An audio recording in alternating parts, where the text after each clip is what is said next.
السلام علیکم ورحمۃ اللہ وبرکاتہ۔ اللہ سے امید کرتی ہوں کہ اب سب ایمان اور صحت کی بہترین حالت میں ہوں گے۔ آج ہم جزم پڑھیں گے۔ جزم کہتے ہیں اس طرح کی مڑی ہوئی علامت کو، اس کو جزم بھی کہا جاتا ہے اور سکون بھی کہا جاتا ہے، اور جس لفظ کے اوپر جزم یا سکون ہو اس لفظ کو ساکن کہا جاتا ہے، اور ساکن لفظ اپنے سے پچھلے لفظ کے ساتھ ملا کر پڑھا جاتا ہے۔ شروع کرتے ہیں۔ اعوذ باللہ من الشیطان الرجیم، بسم اللہ الرحمن الرحیم۔ یہاں پہ با ہے، اور با آپ کو یاد ہوگا ہم نے حروف قلقلہ پڑھے تھے۔ حروف قلقلہ 5 ہیں: قاف، طا، با، جیم، دال۔ حروف قلقلہ کو ہلا کر پڑھا جاتا ہے۔ یہاں پہ با حروف قلقلہ میں سے ہے، تو اس کو ہم پڑھتے ہوئے ہلا کر پڑھیں گے۔ حمزہ زبر با اب، حمزہ زبر با اب ایسے نہیں پڑھیں گے۔ حمزہ زیر با اب، حمزہ پیش با اب، اب، اب، اب۔ ات، ات، ات۔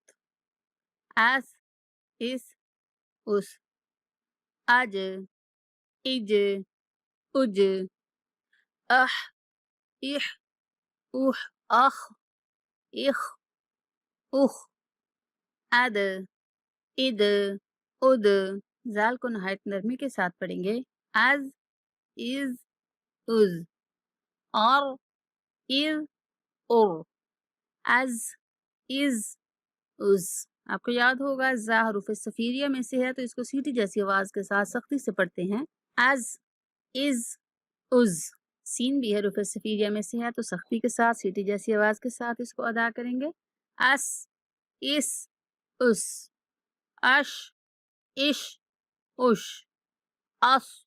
سین اور صاد میں فرق کرنا ہے کہ سین کی آواز ہونٹ سائڈ کو کھلتے ہیں، اور صاد چونکہ پر پڑھا جاتا ہے تو اس کو پڑھتے ہوئے ہونٹوں کو ہلکی سی گولائی آتی ہے۔ اس، اس، اس۔